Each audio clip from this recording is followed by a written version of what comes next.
الشرح والإبانة على أصول السنة والديانة. الرحمن الرحيم. الحمد لله رب العالمين، وصلى الله وسلم على نبينا محمد وعلى آله وصحبه ومن تبعهم بإحسان إلى يوم الدين. اللهم علمنا ما ينفعنا وانفعنا بما علمتنا وزدنا علما، وأصلح اللهم شأننا كله ولا تكلنا إلى أنفسنا طرفة عين. اللهم إنا نسألك علما نافعا ورزقا طيبا وعملا متقبلا. إخوة الإيمان، السلام عليكم ورحمة الله وبركاته. Comme annoncé, nous allons nous entretenir sur ce thème, sur l'importance de la recherche de la science, yani al-ilm al-shar'i, la science légiférée par Allah, la science islamique. Et pour établir l'importance de la recherche de la science islamique, nous allons essayer de développer trois choses. La première, c'est démontrer que la science est ce qui permet aux serviteurs d'échapper à l'éternisation en enfer. Deuxièmement, nous allons démontrer que la science est ce qui permet aux serviteurs d'échapper à l'enfer. Et troisièmement, nous allons essayer de démontrer que la science est ce qui permet aux serviteurs d'accéder au degré élevé au paradis.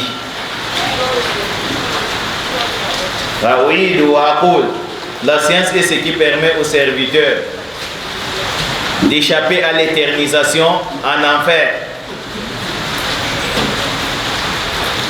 C'est également la science qui permet aux serviteurs d'échapper au feu de l'enfer. Et c'est la science qui permet aux serviteurs d'accéder au degré élevé au paradis. Nous commençons par le premier point. La science est ce qui permet aux serviteurs d'échapper à l'éternisation au feu de l'enfer. Et ce, parce que celui qui est ignorant pour ce qui est du fondement de cette religion, pour ce qui est de la base de cette religion, se retrouvera en enfer, et c'est éternellement, qu'Allah nous en préserve. Il a été rapporté par le prophète Muhammad sallallahu alayhi wa sallam dans le hadith de Al-Bara ibn Adib radiyallahu anhu, que le prophète Muhammad sallallahu alayhi wa sallam avait parlé de la situation du croyant après la mort, de même que de celle du mécréant après la mort, et ce dans la tombe. Et en parlant du mécréant,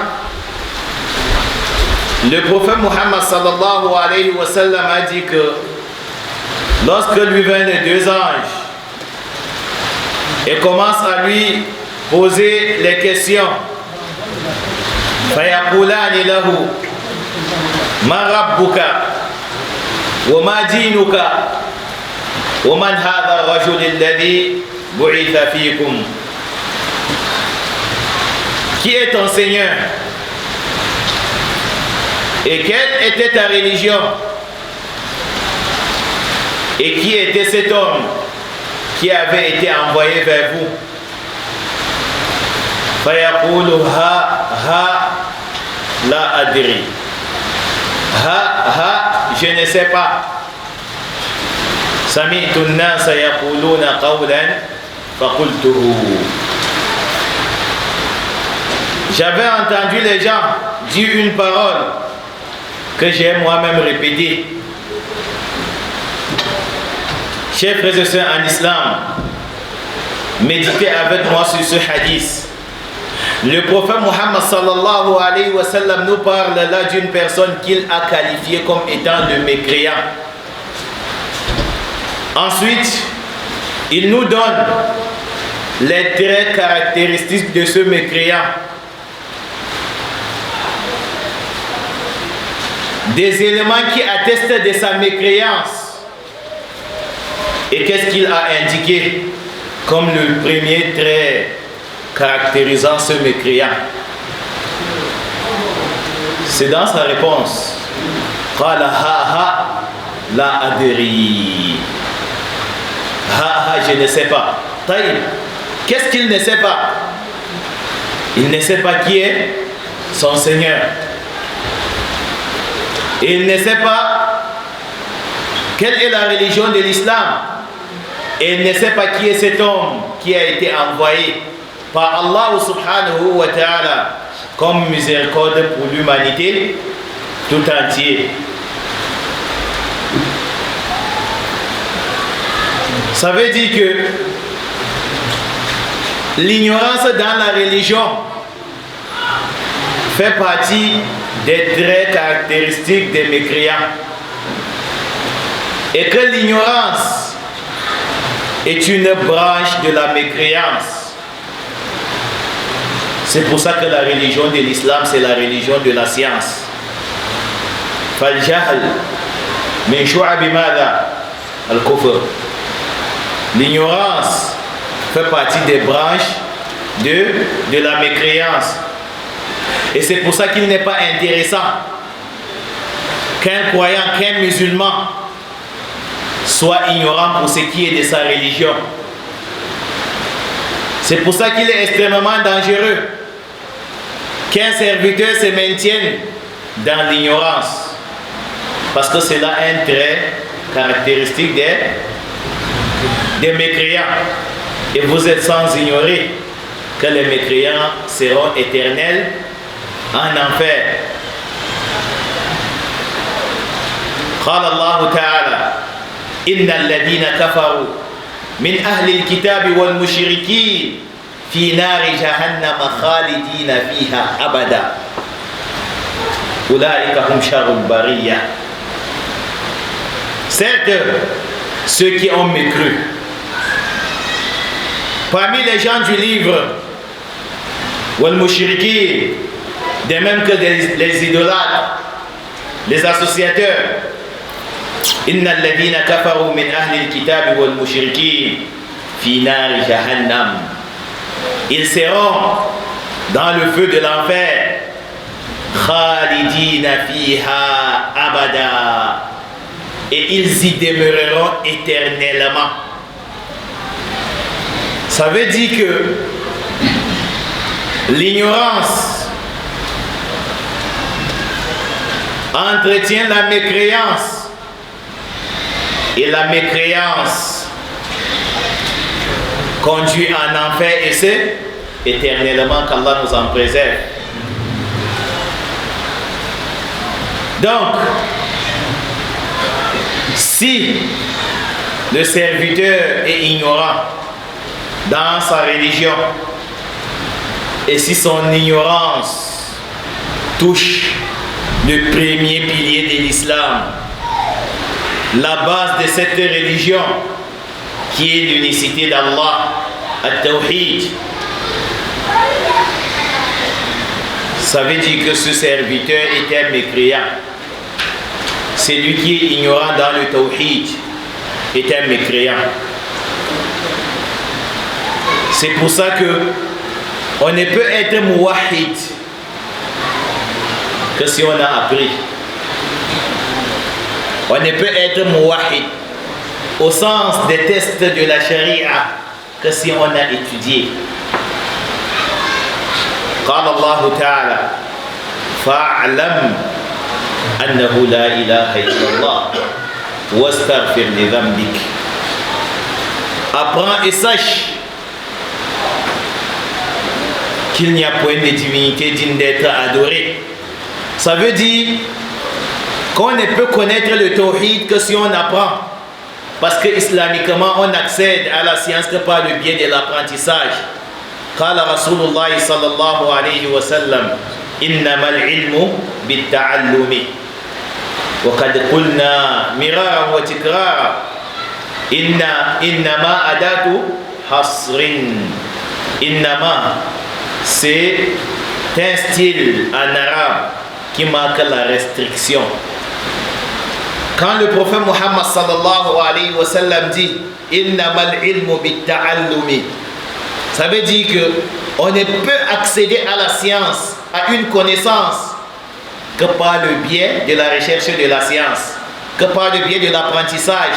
Ça veut dire que quand Allah subhanahu wa ta'ala nous parle de la science, quand Allah nous ordonne d'apprendre quelque chose, ce hadith vient nous faire comprendre qu'on ne peut connaître cette chose comme Allah l'a légiféré qu'à travers l'apprentissage. Et Allah subhanahu wa ta'ala nous a ordonné d'apprendre le tawhid. Idan, mana fa'alam, ta'allam, wa'alam. Apprends et sache qu'il n'y a point de divinité digne d'être adorée à part Allah. Ça veut donc dire que c'est lui qui est ignorant dans la ilaha illallah et mécréant, même s'il l'a prononcé. Ne voyez-vous pas que dans le hadith, c'est lui qui a été qualifié par le prophète Muhammad sallallahu alayhi wa sallam comme étant un mécréant, a dit Sami'tu an-nasa yaquluna qawlan faqultuhu. J'ai entendu les gens dire une parole que j'ai moi-même répétée. J'ai entendu les gens dire la ilaha illallah et je l'ai moi-même dit. Et malgré ça, le jugement n'a pas changé. Le prophète Muhammad sallallahu alayhi wa sallam l'a qualifié de mécréant. لذلك اتفق العلماء على أن أول شرط الشهادة العلم. C'est pour ça que les savants se sont accordés sur le fait que la première condition de la profession de foi qui fait du croyant un musulman,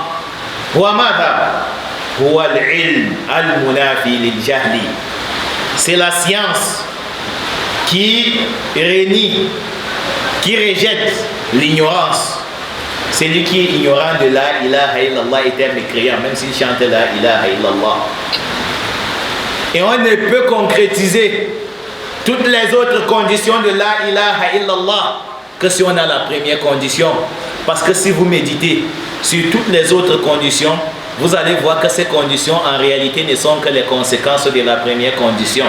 فأول الشرط هو العلم ثم ماذا؟ اليقين واليقين لا يكون إلا العلم.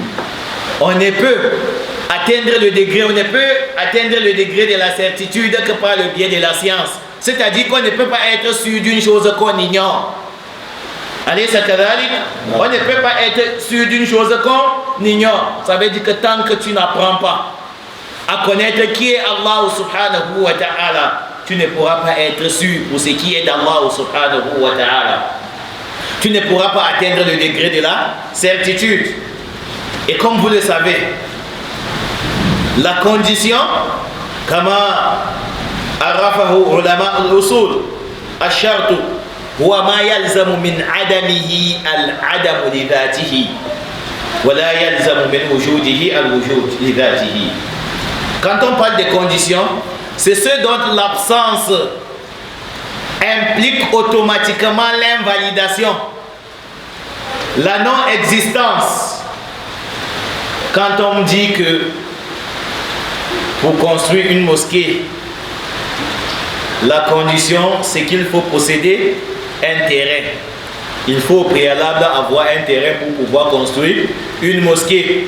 Ça veut dire que il n'est pas possible qu'on construise une mosquée si ce n'est sur un terrain. Et sans un terrain, automatiquement, la mosquée n'existe pas. Allez, Sakadali, c'est la même chose pour la ilaha illallah. Bidoun il-ilm, la yathbutu shahada, ou la tathbutu shahada. Sans science, la ilaha illallah ne serait tenue, de même que toutes les autres conditions. Et vous êtes sans ignorer que sans la ilaha illallah, on est mécréant. Et si on est mécréant, on demeurera éternellement en enfer, qu'Allah subhanahu wa ta'ala nous en préserve. Et ceci nous indique l'importance de la recherche de la science. Et que sans science, l'on ne pourra échapper à l'éternisation en enfer. Et plus précisément, la science de l'unicité d'Allah subhanahu wa ta'ala, qui permet aux serviteurs de vouer l'adoration exclusivement à Allah subhanahu wa ta'ala. La science sans laquelle l'on ne saurait être un muwahid. C'est même pour cette raison qu'Allah subhanahu wa ta'ala a établi les cieux et la terre et fait descendre ses ordres entre ces grandes créatures. قال الله تعالى الله الذي خلق سبع سماوات ومن الأرض مثلهن يتنزل الأمر بينهن لتعلموا أن الله على كل شيء قدير توحيد وأن الله قد أحاط بكل شيء علما توحيد واللام هنا لام التعليل. Le lame ici c'est le lame de l'indication, c'est le lame qui indique la cause, qui exprime la cause. Allah subhanahu wa ta'ala dans le Coran nous donne ce renseignement sur sa propre personne. Il dit Allahu alladhi khalaqa sab'a samawat. Allah est celui qui a créé les 7 cieux. Wa min al-ardi mithlahunna. C'est également lui qui a créé les 7 couches de terre. يتنزل الأمر بينهن. Et c'est lui qui fait descendre ses ordres entre ces deux créatures, ces grandes créatures. Ensuite Allah dit li ta'lamu, tout ça afin que vous sachiez. Li ta'lamu, tout ça, la création de ces cieux et de la terre et des ordres d'Allah entre ces deux créatures, tout ça pour que vous sachiez. Et souvenez-vous, li ta'lamu innamal ilmu bit ta'allumi, afin que ces signes vous oriente vers le chemin de l'apprentissage, que vous appreniez à connaître qui est Allah subhanahu wa ta'ala, li ta'lamu anna Allah ala kulli shay'in qadir, afin que vous sachiez qu'Allah subhanahu wa ta'ala est capable de toutes choses, wa anna Allah qad ahata bi kulli shay'in ilma, et afin que vous sachiez qu'Allah subhanahu wa ta'ala a certes enveloppé toutes choses par sa science. Et vous voyez que cette science, c'est la science de la connaissance d'Allah subhanahu wa ta'ala. Et nous avons dit que al-ilm la yakunu illa bit-ta'allum. Et on ne peut accéder à la science que par le biais de l'apprentissage. Donc Allah a érigé les 7 cieux, établi les 7 couches de terre et fait descendre ses ordres afin que nous apprenions à connaître qui est Allah. Comment ça? Parce que naturellement Allah subhanahu wa ta'ala a créé en nous ce qu'on appelle quand quelqu'un s'intéresse à quelque chose, parfois même qu'il ne le regarde pas, comment est-ce qu'on appelle ça? La curiosité. Asantum. Parce qu'Allah subhanahu wa ta'ala a créé en nous une curiosité naturelle. Savez-vous ce que c'est que cette curiosité naturelle? Quand on observe quelque chose d'immense, de grandiose et d'étonnant, quelle attitude avons-nous? Savez-vous l'attitude que chacun d'entre nous aurait si en sortant de cette maison, de cette mosquée, on venait à voir une chaussure de 2 mètres de long? Quelle sera l'attitude de chacun d'entre nous? Et quelle est la question que chacun d'entre nous posera? À qui appartient cette chaussure? C'est le fils de qui? D'où vient-il? Si à la sortie, on constate qu'il y a devant la mosquée une voiture volante, quelle est l'attitude que chacun d'entre nous aura? À qui appartient cette voiture? Masha'Allah. Apparemment, il a les moyens. Hein? C'est le fils de qui? D'où vient-il? Alors que tout ça n'atteigne pas les cieux, n'atteigne pas cette couche de terre, n'atteigne pas tous les signes d'Allah que nous apercevons. Quelle excuse avons-nous quand nous ne cherchons pas à connaître Allah alors que nous sommes face aux signes d'Allah subhanahu wa ta'ala nuit et jour? Alors que nous sommes curieux de savoir, lorsque on voit des choses étonnantes qui viennent des créatures et non du Créateur, n'est-ce pas là des signes d'Allah subhanahu wa ta'ala, afin que nous apprenions à connaître qui est Allah subhanahu wa ta'ala? Apprentissage qui nous permet de vouer le culte exclusivement à Allah.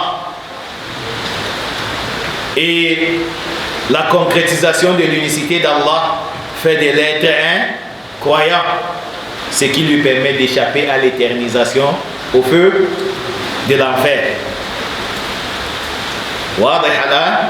Nous sommes d'accord que la science permet à l'homme d'échapper à l'éternisation du feu de l'enfer. Et si nous sommes d'accord, ça veut dire que cela montre clairement que la recherche de la science est une chose importante. C'est une importance qui est capitale. Allez, ça Prenons le deuxième point. La science est ce qui permet aux serviteurs d'échapper au feu de l'enfer. Il y a une différence entre échapper à l'éternisation dans le feu et le fait d'échapper au feu de l'enfer. Parce qu'on peut échapper à l'éternisation sans échapper à l'enfer. On peut être croyant et aller en enfer et par la suite sortir de l'enfer, c'est-à-dire échapper à l'éternisation. Comment est-ce que la science permet aux serviteurs d'échapper au feu de l'enfer? أولا تأملوا معي في قول الله تعالى إن الذين كفروا من أهل الكتاب والمشركين في نار جهنم خالدين فيها أولئك هم شر البرية إن الذين آمنوا وعملوا الصالحات أولئك هم خير البرية جزاؤهم عند ربهم جنات عدن تجري من تحتها الأنهار خالدين فيها أبدا رضي الله عنهم ورضوا عنه ذلك لمن خشي ربه.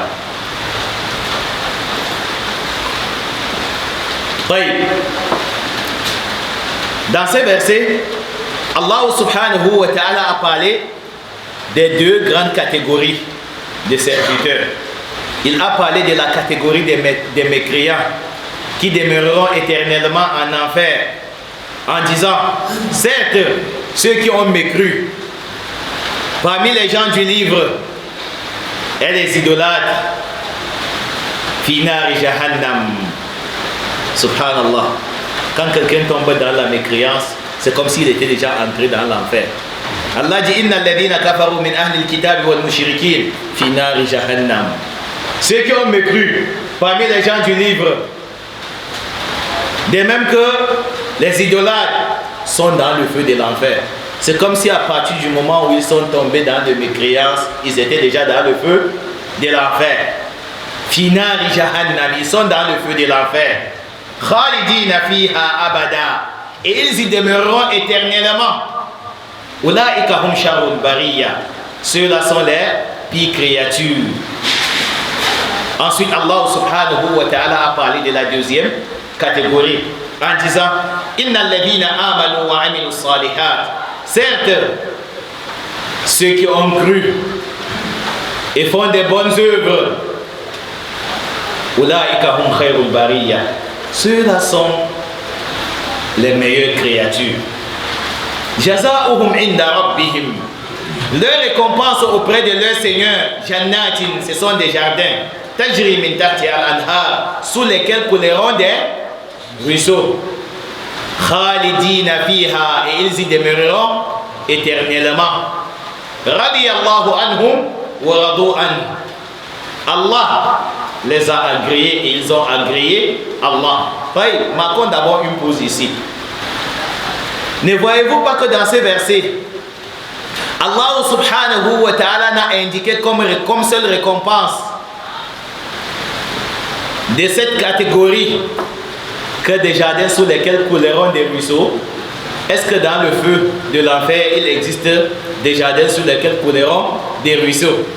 Et Allah dit Jaza'uhum inda rabbihim wa hadha min uslub al-hasr. Et ça fait partie des styles qui marquent la restriction. C'est-à-dire que leur seule récompense auprès d'Allah subhanahu wa ta'ala, c'est le paradis. Jaza'uhum inda rabbihim jannat tajri min tahtiha al-anhar. C'est des jardins sous lesquels couleront des ruisseaux en fonction de leur statut. Mais leur seule récompense auprès d'Allah, c'est quoi? C'est les jardins sous lesquels couleront des ruisseaux. Ça veut dire qu'ici, Allah subhanahu wa ta'ala fait allusion à une catégorie de serviteurs qui ne passeront pas en enfer. Surtout que même dans le verset, Allah subhanahu wa ta'ala n'a rien mentionné parmi les choses qui peuvent conduire en enfer. Inna alladhina amanu wa amilu salihat. Haulai amanu wa amilu salihat. Fama jazaa'uhum illa al-jannah. C'est là une catégorie de personnes qui ont cru et ont fait des bonnes œuvres. Ici, Allah subhanahu wa ta'ala n'a rien mentionné qui puisse conduire en enfer afin qu'on puisse rattacher à cette catégorie la catégorie de ceux qui passeront par l'enfer avant de rejoindre le paradis. Ici, quand on médite clairement, on se rend compte qu'Allah subhanahu wa ta'ala parle d'une catégorie qui passeront directement par le paradis, c'est-à-dire qui accéderont au paradis sans avoir à passer par l'enfer. Est-ce que nous sommes d'accord sur ce point? Quel est donc le rapport entre ce que nous avons dit et la science? Et comment est-ce que la science permet donc aux serviteurs d'accéder au paradis sans avoir à passer par l'enfer? Car Allah Ta'ala, à la fin de ce verset, Allah subhanahu wa ta'ala dit Dhalika liman khashiya rabba. Tout ce qui a été précédemment dit ne concerne que celui qui a craint Allah sur la base de la connaissance. لأن الخشية هو الخوف المبني على العلم.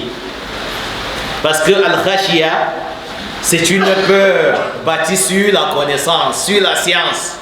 Et Allah dit Dhalika liman khashiya rabba. Ça ne concerne tous les récompenses que nous avons suivies, ne concerne que ceux qui font partie des gens de Al-Khashia. Or, Allah subhanahu wa ta'ala a lui-même précisé de manière claire et explicite qui sont Ahlul Khashia. قال الله تعالى إنما يخشى الله من عباده العلماء. Certes, ne craint Allah d'une crainte bâtie sur la science parmi ses serviteurs que les savants. Que les savants. Allez, ça veut donc dire que la science permet aux serviteurs d'échapper au feu de l'enfer et d'accéder au paradis. Et quand on parle des savants ici, on ne parle pas seulement de celui qui a étudié, qui est prédicateur. Non, on fait allusion à tous ceux qui adorent Allah subhanahu wa ta'ala sur la base de la science. À tous ceux qui s'efforcent, chaque fois qu'ils veulent poser un acte d'adoration, à apprendre les sentences relatives à cet acte d'adoration avant de le faire. Une autre preuve, Allah subhanahu wa ta'ala nous a fait comprendre que la prière permet aux serviteurs d'accéder à la réussite. قال الله تعالى قد أفلح المؤمنون الذين هم على صلاتهم خاشعون. Certes, ont réussi les croyants qui sont humbles dans leur prière. Dans ce verset, Allah nous a fait comprendre que la prière permet aux serviteurs d'accéder à la réussite. Allez, Mais dans un autre verset, Allah subhanahu wa ta'ala nous a fait comprendre que la prière peut conduire en enfer. À partir du moment où on néglige l'apprentissage de la prière, on tombe dans ce verset. Or, Allah subhanahu wa ta'ala a brandi la menace envers ceux qui négligent leur prière. Et dans le hadith du compagnon qui était entré dans la mosquée et a vu le prophète Muhammad sallallahu alayhi wa sallam, a prié ensuite et allé saluer le prophète lui a dit: retourne prier car tu n'as pas prié. Irji fasalli fa innaka lam tusalli. Retourne prier car tu n'as pas prié. Taïb, quand quelqu'un n'a pas prié comme il se doit, cette personne risque de se retrouver en enfer. La prière est une obligation divine. On a l'obligation de prier. Si on ne prie pas, on s'expose au châtiment. Quand le prophète sallallahu lui a dit: retourne prier car tu n'as pas prié, il est allé prier, il est revenu. Le prophète lui a dit: retourne prier car tu n'as pas prié. Il est allé, il a prié pour la troisième fois. Le prophète lui a dit: retourne prier car tu n'as pas prié. Lorsque le prophète l'a renvoyé pour la troisième fois, il a compris d'où venait le problème. Il a compris d'où venait le problème.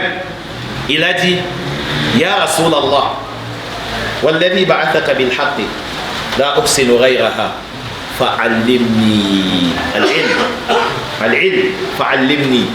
Oh noble prophète, par le nom de celui qui t'a envoyé avec la vérité, je ne maîtrise pas une prière autre que celle que tu m'as vu accomplir. Enseigne-moi donc. Ça veut dire que le problème se situe à quel niveau? Au niveau de la science qu'il avait de la prière. Parce que, comme nous l'avons toujours dit, nos pratiques sont la résultante de nos connaissances. Nos pratiques sont la résultante de nos connaissances. Une personne ne peut agir qu'en fonction de ce qu'il détient comme science relative à son action. Allez, ça donc, quand on prie mal, c'est soit parce qu'on n'a pas étudié la prière, ou alors parce qu'on a mal étudié la prière. Et c'est pour cette raison que ce compagnon a compris et il a dit au prophète Muhammad sallallahu alayhi wa sallam: enseigne-moi. Ça veut dire que si on adore Allah subhanahu wa ta'ala sur la base de l'ignorance, souvenez-vous que dans le hadith, le prophète lui a dit: retourne prier car tu n'as pas prié. Il se peut que le jour de la résurrection, on soit considéré devant Allah comme quelqu'un qui n'a pas accompli ses actes. Et quelle sera la destination dans ce cas? L'enfer. Mais si on est croyant, notre foi nous sortira de l'enfer. Mais on va quand même passer par l'enfer. C'est pour ça que dans le verset, Allah subhanahu wa ta'ala nous a parlé de l'échange qui aura lieu entre les habitants du paradis après que ces derniers se soient installés au paradis et certaines personnes qu'ils reconnaîtront parmi les gens de l'enfer. Fi jannatin yatasaalun anil mujrimin.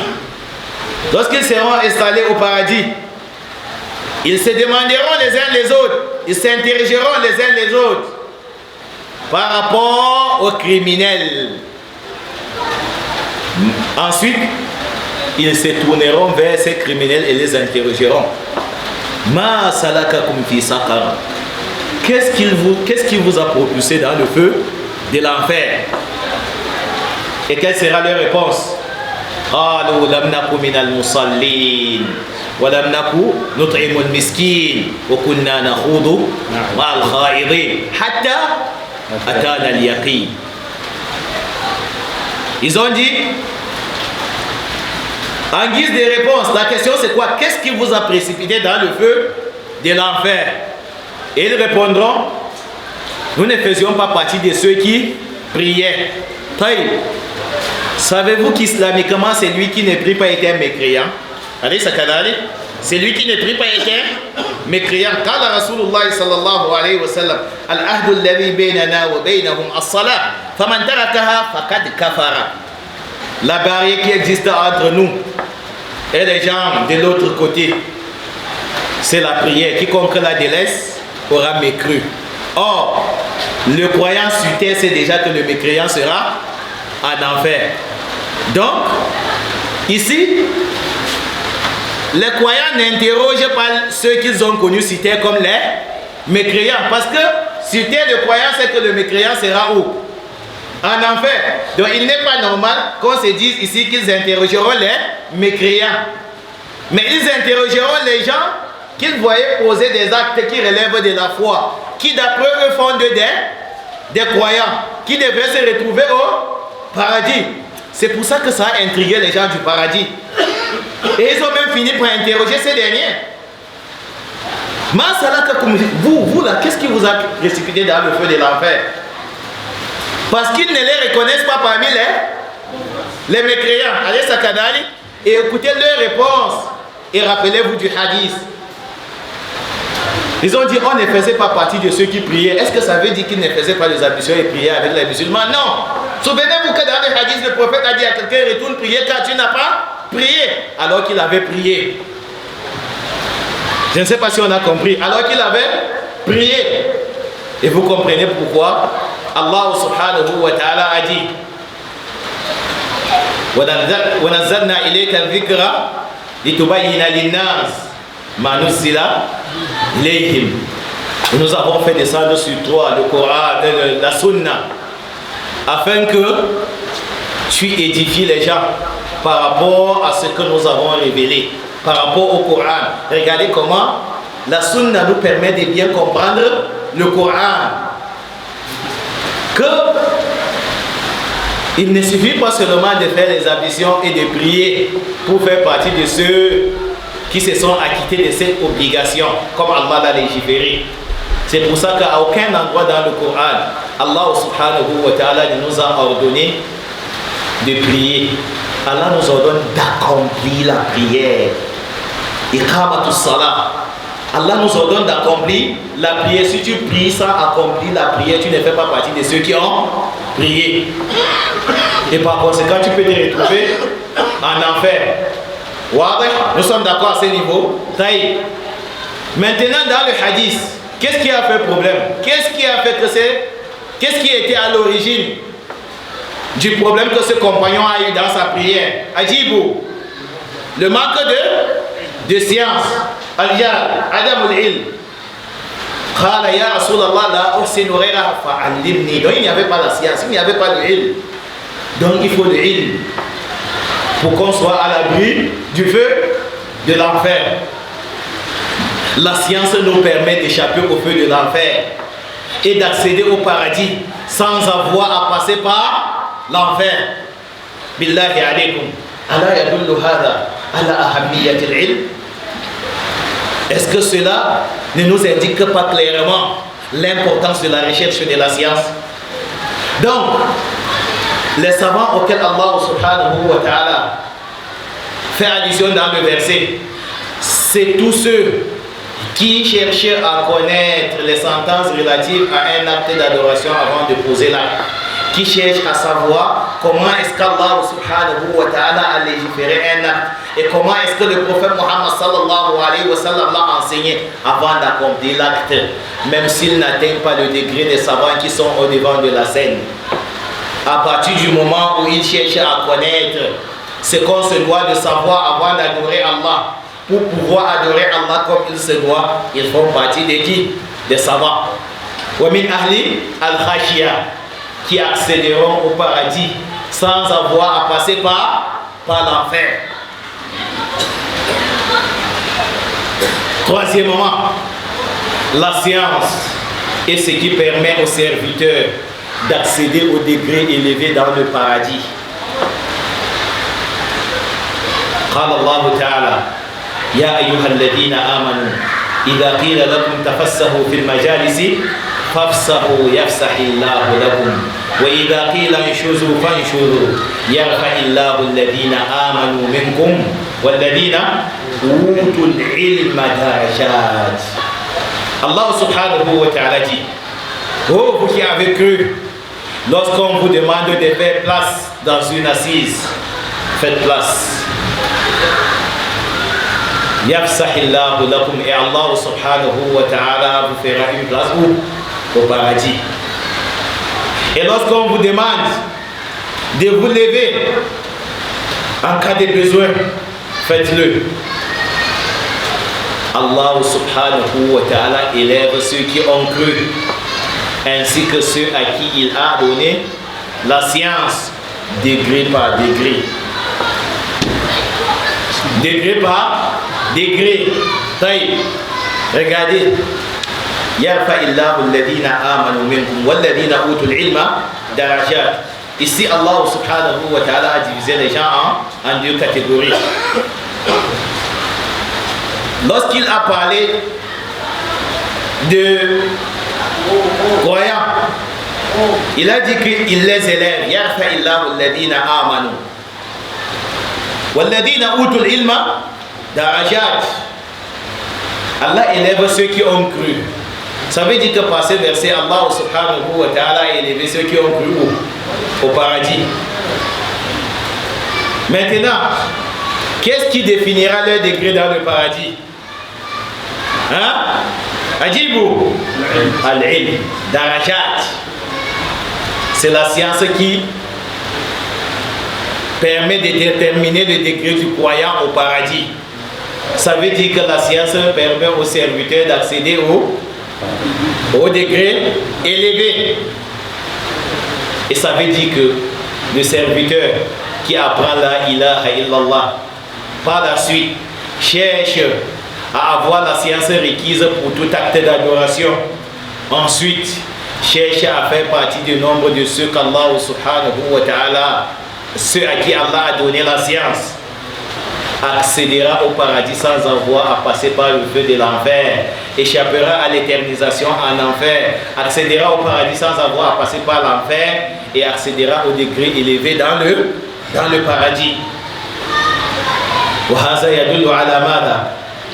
هذا يدل على أهمية العلم. Et c'est pour ça qu'Allah subhanahu wa ta'ala a rattaché plusieurs mérites immenses à la recherche de la science.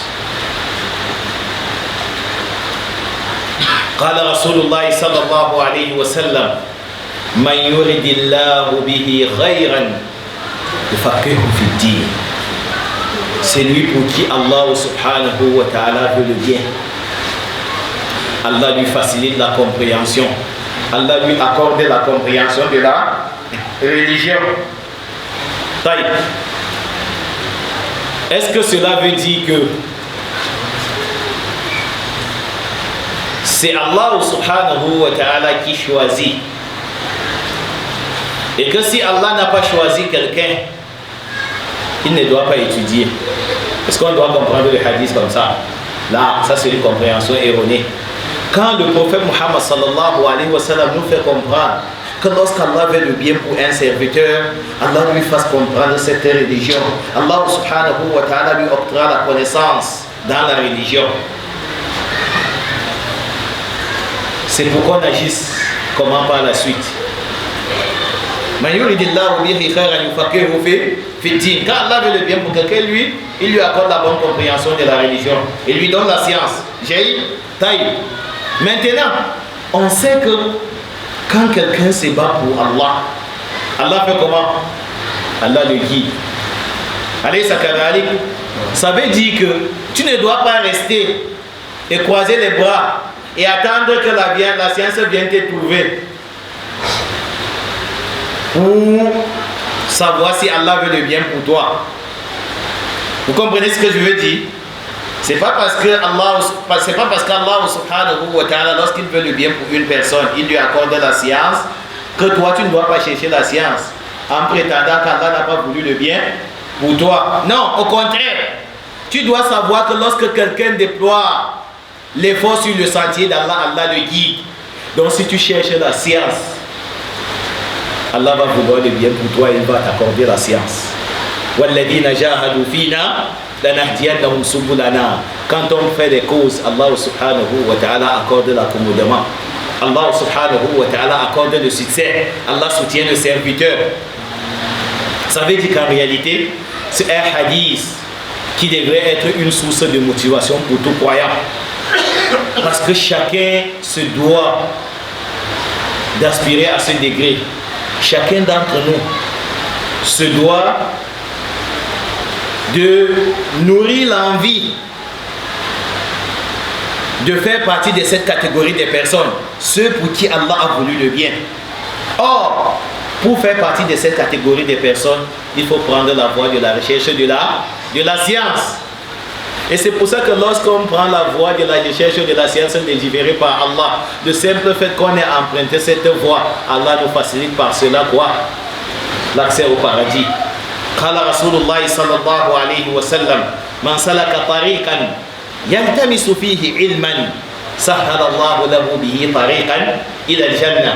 Quiconque emprunte une voie يلتمس فيه علما, en recherchant à travers l'empreinte de cette voie la science légiférée, سهل الله له, Allah lui facilite par l'empreinte de cette voie l'accès au paradis. Subhanallah. Ça veut dire que ce hadith nous permet de comprendre man yuridillahu bihi khayran yufaqihu fi din.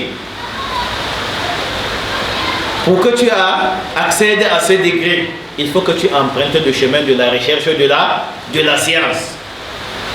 C'est pour ça, chers frères et sœurs en islam, que l'imam Ibn al-Qayyim rahimahullah a établi une réalité selon laquelle la science, c'est ce dont nous avons le plus besoin. La science de la religion, la connaissance de la religion est ce dont nous avons le plus besoin. L'imam Ibn al-Qayyim rahimahullah dit que notre besoin vis-à-vis de la science est plus immense que le besoin que nous avons vis-à-vis de la nourriture et de la boisson, et même plus immense que le besoin que nous avons vis-à-vis de l'oxygène. Savez-vous pourquoi?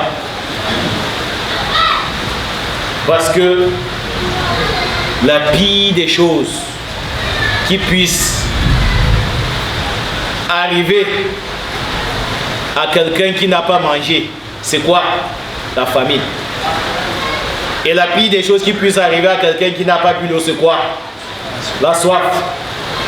Et la pire des choses qui puissent arriver à quelqu'un qui perd l'oxygène, qui n'a plus d'oxygène, c'est quoi? C'est la mort. Est-ce que la mort conduit en enfer? Est-ce que quelqu'un peut aller en enfer parce qu'il est mort?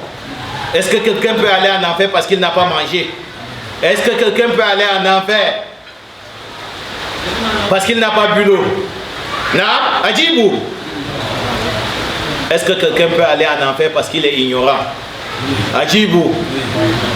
Qala Rasulullah sallallahu alayhi wa sallam anil kafir. La adiri. Sami'tu an-nasa yaquluna qawlan faqultuhu. Pour que tu comprennes qu'on n'est pas parlé d'un kafir qui est athée. Qui est quoi? Athée. On parle là de quelqu'un qui a prononcé l'attestation de foi,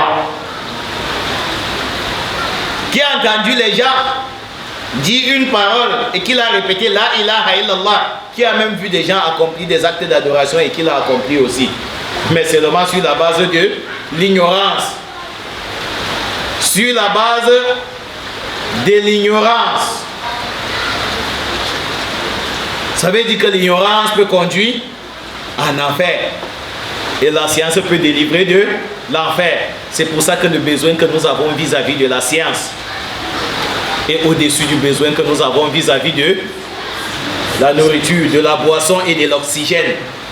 C'est d'ailleurs pour ça que parmi les invocations prophétiques auxquelles il s'adonnait quotidiennement,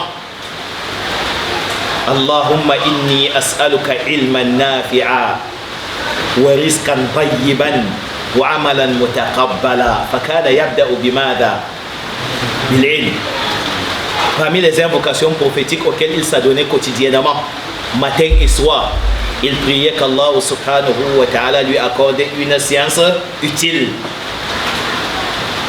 Avant même de demander qu'Allah subhanahu wa ta'ala lui accorde une subsistance utile, une bonne subsistance, une bonne richesse, et avant même d'invoquer qu'Allah subhanahu wa ta'ala nous facilite l'accomplissement des œuvres agréables auprès d'Allah. Ça veut dire que la science utile est plus importante que la richesse. Et la science utile est plus importante que les actes d'adoration. Parce que les actes d'adoration ne valent que selon la science. D'où l'importance de la recherche de la science. Si pour la ilaha illallah qui est le premier pilier de l'islam, le fondement de l'islam, il faut la science, et quoi? Qu'en est-il des autres actes d'adoration? Voilà pourquoi nous devons de craindre Allah subhanahu wa ta'ala et de tout faire pour sortir de cette insouciance dans laquelle nous vivons. L'insouciance vis-à-vis de la science, qui est entretenue par l'amour excessif des biens éphémères de ce bas monde. Aslan, l'amour excessif de ce bas monde relève de l'ignorance. لأن من عرف حقيقة الآخرة لا يمكن أن يقدم الدنيا على الآخرة. Parce que c'est lui qui a connu, qui sait ce que c'est que l'au-delà, qui a compris ce que c'est que le paradis, qui a compris qui est Allah subhanahu wa ta'ala, ne saurait faire passer l'amour de ce bas monde à l'au-delà. Et tous ces éléments attestent de l'importance de la recherche de la science. Et que l'on se doit de rechercher la science jusqu'à ce que mort s'en suive. Contrairement à la situation des habitants de l'enfer.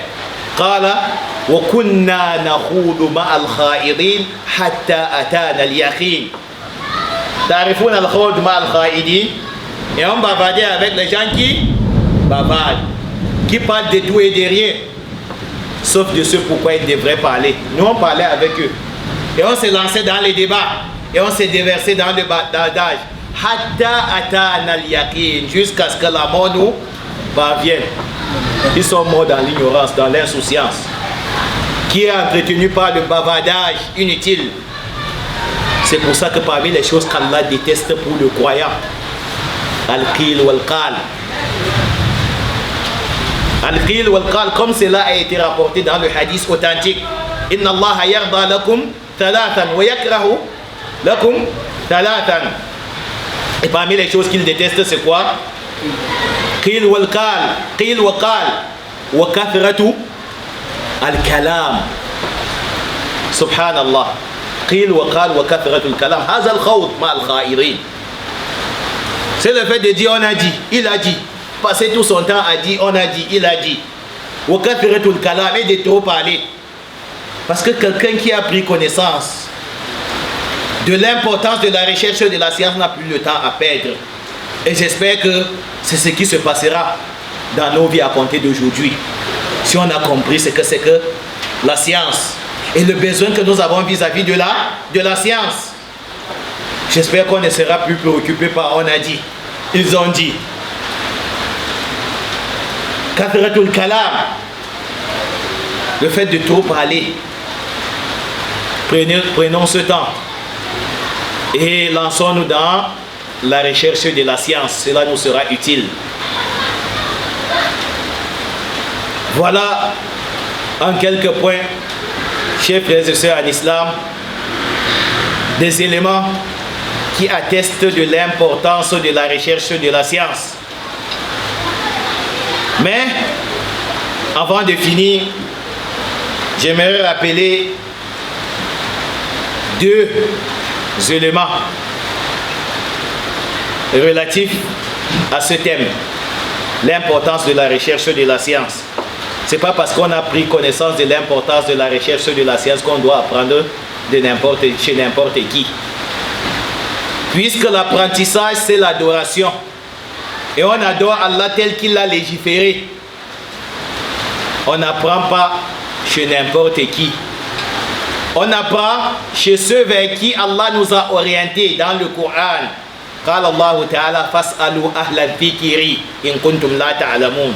فقسم الله سبحانه وتعالى الناس نعم إلى قسمين الجهال وأهل الذكر.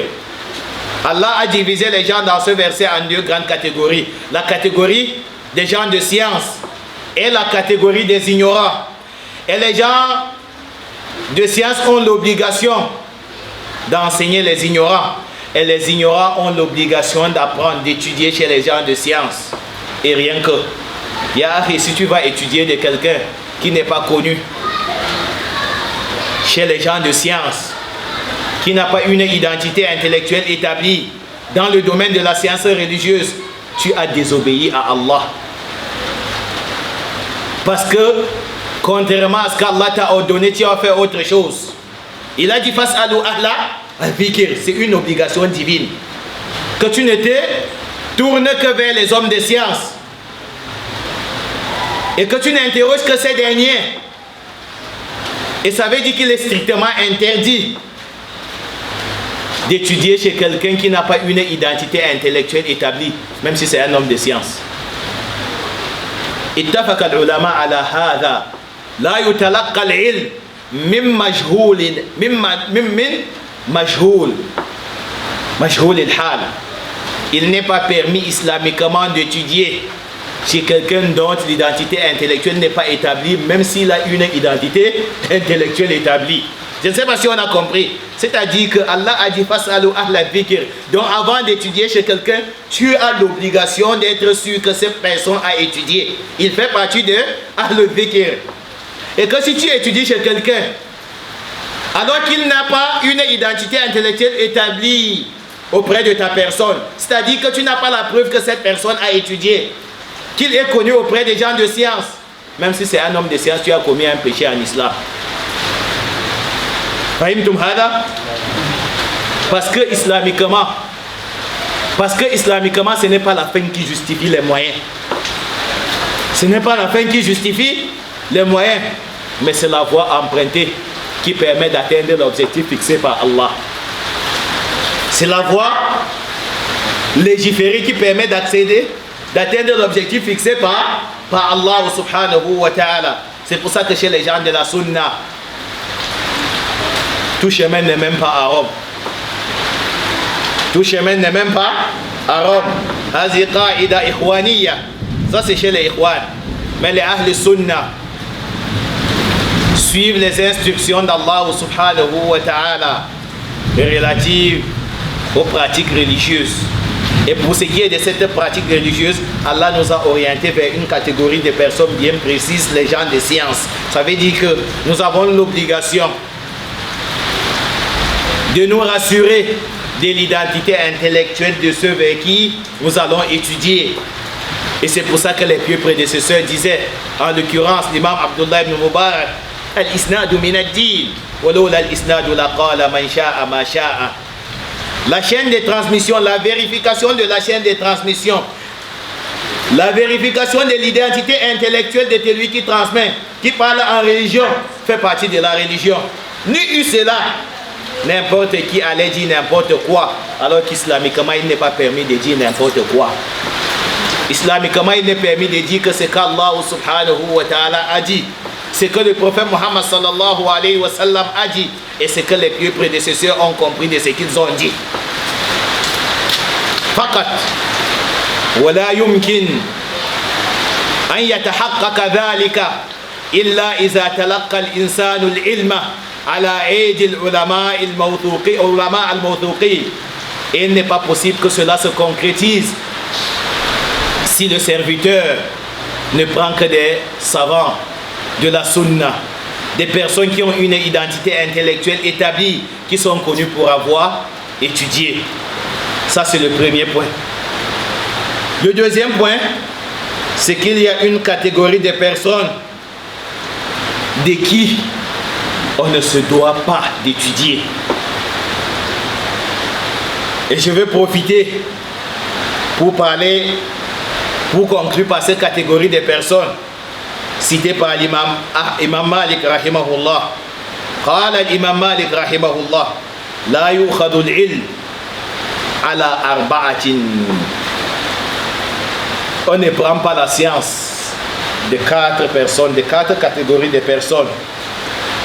Safihun mu'linu safa, un faible d'esprit qui expose sa bassesse. Un faible d'esprit qui expose sa bassesse. Et vous êtes sans ignorer que quelqu'un qui a étudié ne peut pas être un faible d'esprit. Vous savez pourquoi?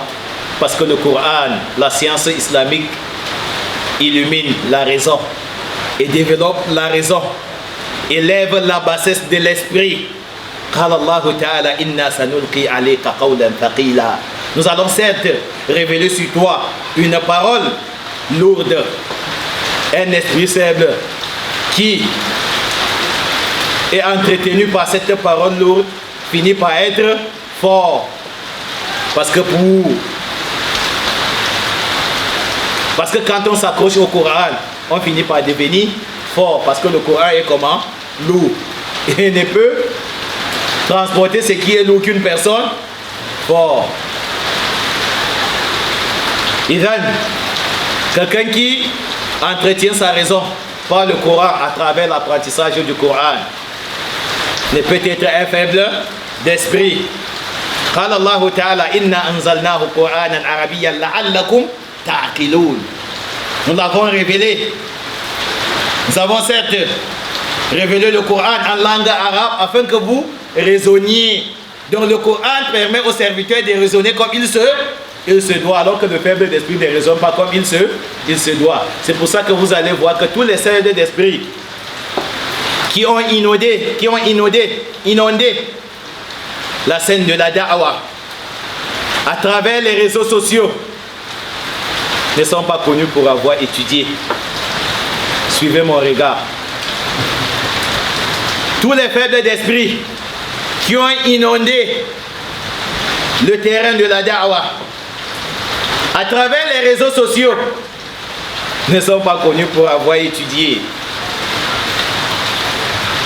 هذا أولا سفيه مؤلن السفه ومن إعلانه لسفهه أن يتكلم في غير فنه.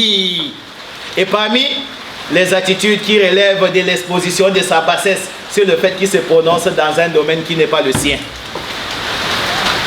Une personne raisonnable ne peut se prononcer dans un domaine qui n'est pas le sien. قال الله تعالى ولا تكف ما ليس لك به علم. Ça fait partie des béaba de la salafiyya.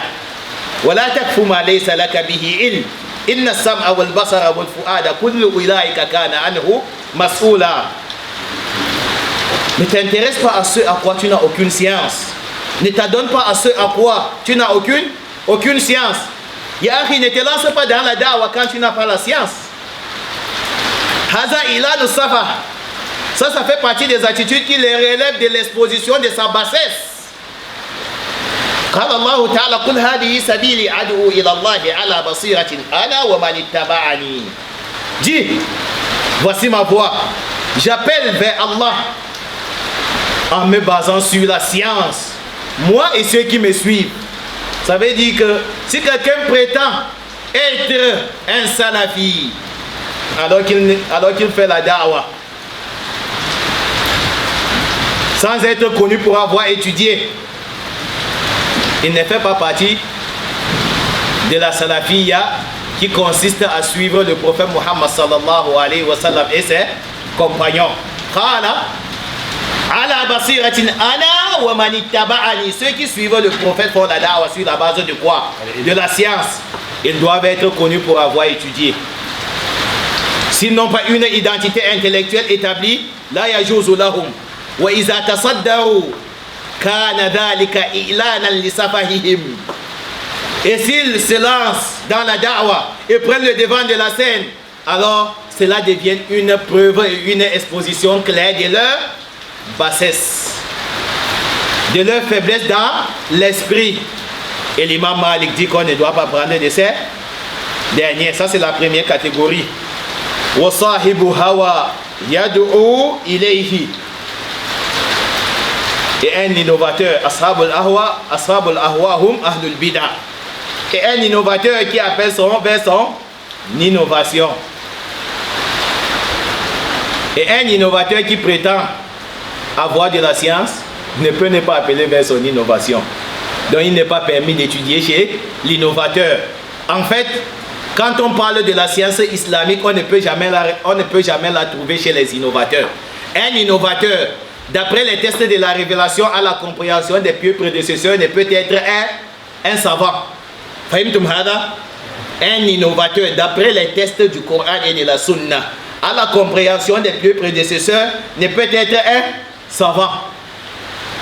C'est pour ça que dans le athar de l'imam Ibn Sirin, rahimahullah, il dit كان الناس لا يسألون عن الإسناد فلما وقعت الفتنة قالوا سموا لنا رجالكم فينظر إلى أهل السنة يعني العلماء لا يكونون إلا من أهل السنة قال فينظر إلى أهل السنة فيؤخذ منهم وينظر إلى أهل البدع فلا يؤخذ منهم. À l'époque, les gens ne posaient pas de questions par rapport à la chaîne de transmission. Ne faisaient pas de recherches sur l'identité intellectuelle de celui qui parle. Parce qu'à l'époque, c'est le prophète sallallahu alayhi wa sallam et ses compagnons qui parlaient. C'est les savants qui parlaient.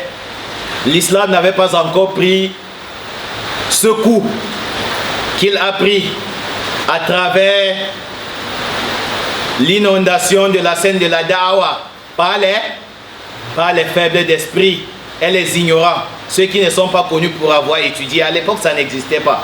Alors, il n'y avait aucun problème. Lorsque la fitna a frappé la communauté et que les ignorants ont commencé à parler, à prendre le devant de la scène, sinon, comment est-ce que quelqu'un comme Abdullah ibn Saba pouvait parler quand les compagnons du prophète Muhammad sallallahu alayhi wa sallam étaient présents? هذه من الفتنة أن يتكلم أمثال هؤلاء بحضرة الصحابة. Quelqu'un qui sortait fraîchement de la Yahoudiya et qui n'avait pas étudié l'islam a commencé à se prononcer en islam. Alors, les pieux prédécesseurs ont vu le mal venir. Ils ont établi des règles permettant à cette communauté d'être à l'abri de ce fléau. Ils ont dit Sammu lana rijalakum. Précisez-nous qui sont vos hommes, c'est-à-dire les hommes de science. Maintenant, khalas, maintenant que le trouble a frappé la communauté, que certaines personnes se sont écartées de la voie du prophète, qui est la voie de la da'wa sur la base de la science. Clarifiez-nous cette histoire. Qui sont les hommes de science? Afin qu'on voit qui sont les gens de la sunna et qu'on prenne d'eux. Ça veut dire que les gens de science ne peuvent faire partie que des gens de la sunna chez les pieux prédécesseurs.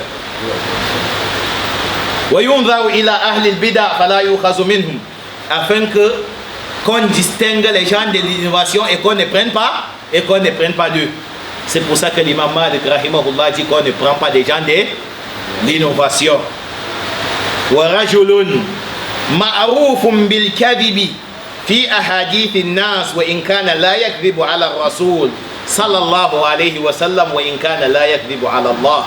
هذا مني. إمام مالك يقول وإن كان لا يكذب على الرسول صلى الله عليه وسلم. Et celui qui ment lorsqu'il parle avec les hommes, même s'il n'est pas connu, comme une personne qui ment lorsqu'il parle du prophète Muhammad sallallahu alayhi wa sallam. Et j'ai ajouté en disant, même s'il n'est pas connu, ou comme une personne qui ment lorsqu'il parle d'Allah aussi. À partir du moment où tu as la preuve que quelqu'un ment, qu'il a menti, islamiquement tu ne dois pas étudier chez lui. Islamiquement tu ne dois pas étudier chez lui. لأن الكذب يهدي إلى الفجور.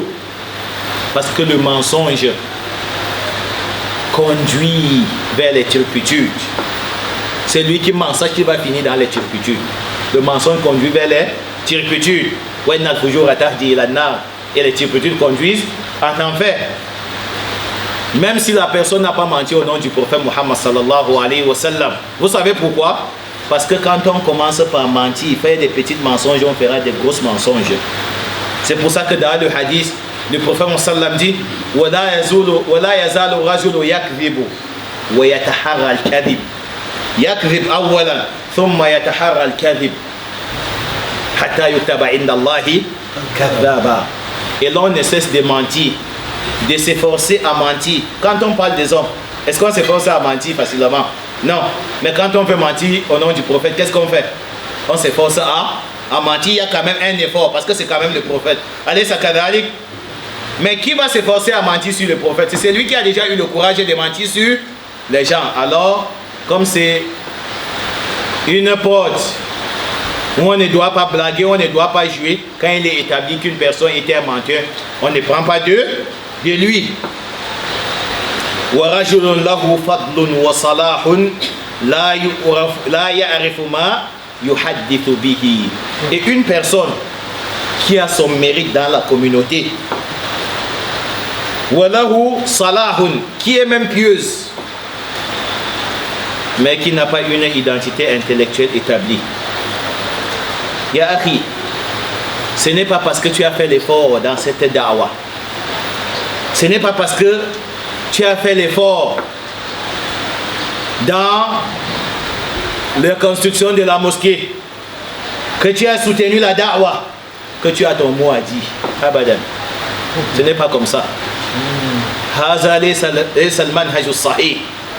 C'est pas parce que tu as ta place au sein de la communauté en raison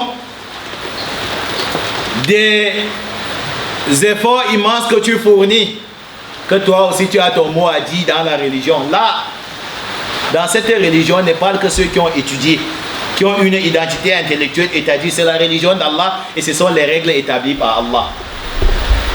Et nous devons de nous soumettre à ces règles. Donc, l'imam Malik attire notre attention sur un point, qu'il existe des personnes dans la communauté qui ont leur place, qui ont le mérite dans l'islam, en raison de leur sacrifice, de leurs efforts dans l'islam. Mais cela ne leur donne pas le droit de parler en islam, de se prononcer sur les sujets religieux. On n'apprend pas chez quelqu'un parce qu'il a soutenu la da'wa salafiyya, parce qu'il défend la da'wa salafiyya, parce qu'il finance la da'wa salafiyya. On ne va pas étudier chez lui pour ça. On ne lui donne pas l'autorisation de parler pour ça. Là, c'est lui qui veut parler en islam va étudier. Ça ne nous appartient pas. La science là ne nous appartient pas. Ça n'appartient pas à ceux qui ont étudié. Et ceux qui ont étudié ne cherchent pas à s'accaparer de la da'wa là. Ils ont l'obligation d'établir la vérité telle qu'Allah subhanahu wa ta'ala l'a établie, telle que le prophète l'a enseignée. Et cette vérité, c'est que pour parler en islam, il faut au préalable étudier. Il faut avoir une identité intellectuelle établie. Voilà les 4 catégories de personnes de qui on se doit de prendre la science. Taïb. ما رأيكم في رجل اجتمعت فيه الآفات الثلاثة. Que pensez-vous d'une seule personne sur qui ces 3 critères se sont réunis?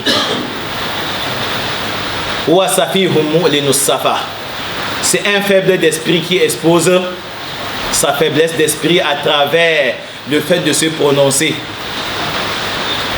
sur les questions religieuses alors qu'il n'a pas une identité intellectuelle établie en religion. Un faible d'esprit qui expose sa bassesse et commet des bêtises à travers ses prises de position, à travers la prise de la place dans la scène de la da'wa, qui est un homme de passion, Sahibu Hawa, qui dans ses attitudes montre clairement qu'il est un homme de passion, qui interdit une chose quand il ne bénéficie pas encore des bienfaits de cette chose et qui rend cette chose licite quand il commence à bénéficier des bienfaits de cette chose. Quelqu'un qui agit de la sorte est quoi? Sahibu hawa. C'est quelqu'un qui suit ça parce qu'il ne suit pas la charia. Parce que la charia ne change pas. Si quelqu'un dit que l'association est interdite en islam sur la base des tests clairs, ça ne pourra plus changer. Allez, ça va aller. Mais s'il change lorsque lui-même commence à bénéficier des bienfaits des associations, des aides venant des associations, au point d'aller créer lui-même son association qu'il a toujours combattu. Il est quoi? Un homme de passion. Si quelqu'un tire sur les gens de l'innovation, et lorsque l'aide lui vient des gens des innovations, il accepte quand même et s'en sert sans dénoncer ces innovateurs. Qu'est-ce qu'il est? Sahibu hawa. Alaysa kadhalik? Bal, quelqu'un qui fait la da'wa sur la base de l'ignorance sans être connu pour avoir étudié, ou muqtadi. Quluha fil mala. Dites-le publiquement. Et à qui veut l'entendre? Quelqu'un qui prend le devant de la scène, qui s'engage dans la da'wa alors qu'il n'est pas connu pour avoir étudié et est un innovateur. لأن البدع هو التقرب إلى الله بما لم يشرعه الله. Parce que l'innovation, c'est adorer Allah par le biais d'un acte qu'Allah n'a pas légiféré. Est-ce qu'Allah a légiféré la da'wa sur la base de l'adoration, sur la base de l'ignorance? Alors que c'est lui qui fait la da'wa sur la base de l'ignorance.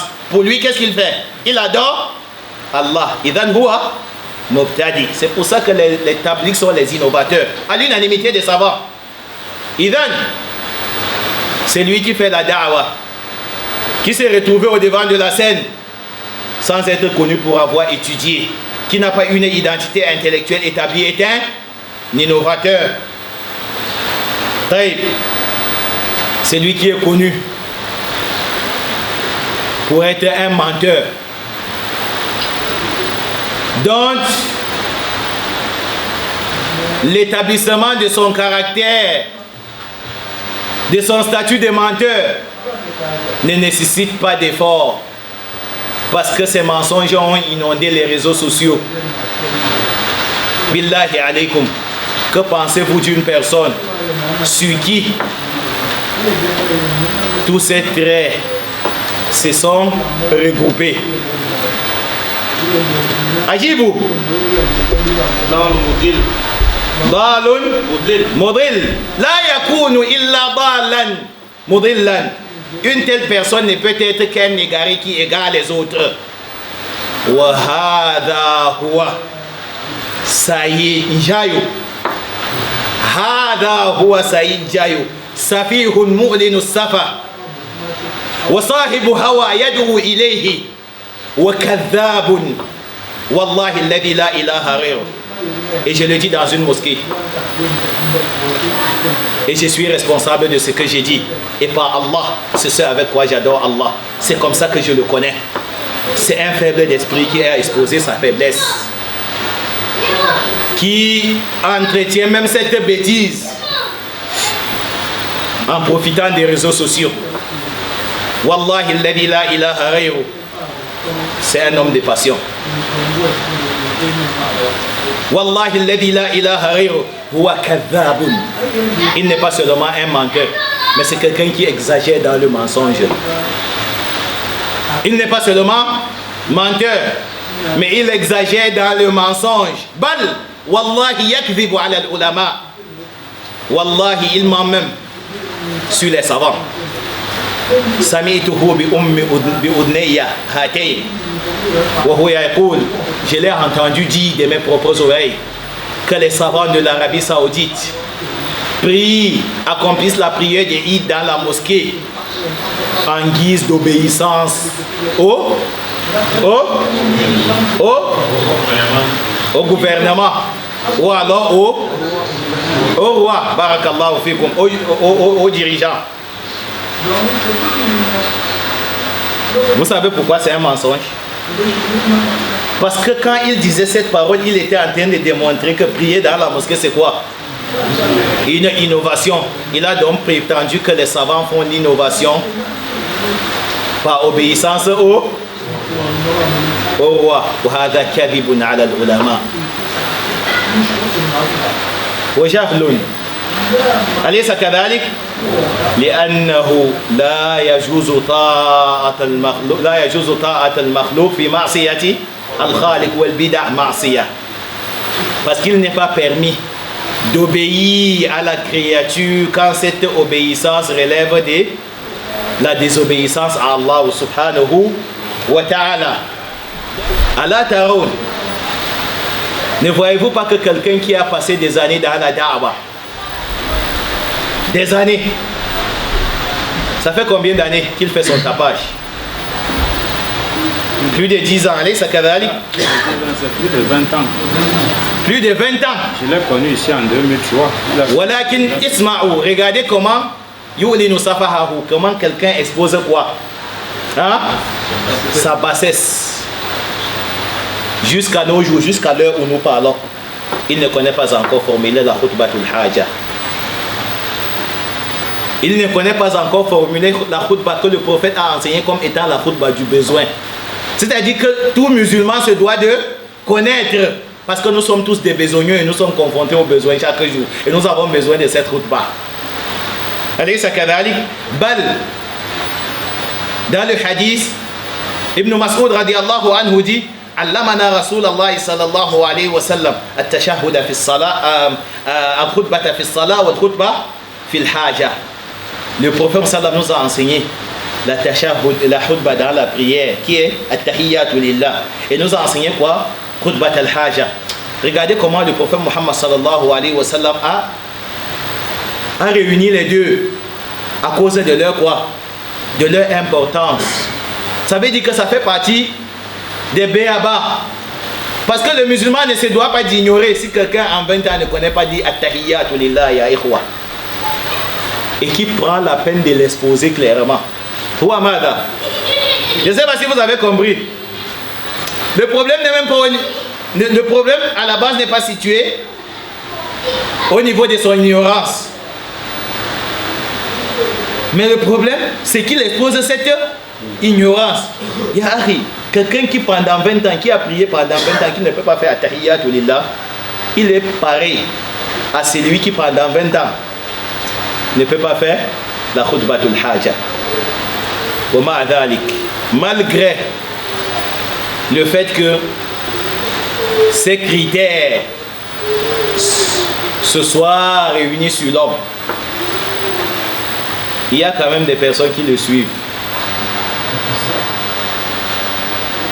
Ce sont des personnes faibles d'esprit aussi. لأن الأرواح جنود مجندة ما تعارف منها ائتلف. Parce que les âmes sont comme des armées. Les groupes qui se reconnaissent s'assemblent. C'est comme ça. Qui se ressemblent. Et qui se ressemblent s'assemblent. Que ça ne vous étonne donc pas. En plus, c'est une situation qui atteste de la véracité de la prophétie du prophète Muhammad sallallahu alayhi wa sallam. قال رسول الله صلى الله عليه وسلم يأتي على الناس سنوات خداعات يؤتمن فيها الخائن ويخون فيها الأمين ويصدق فيها الكاذب ويكذب الصادق وينطق الرويبضة. الشرح والإبانة على أصول السنة والديانة.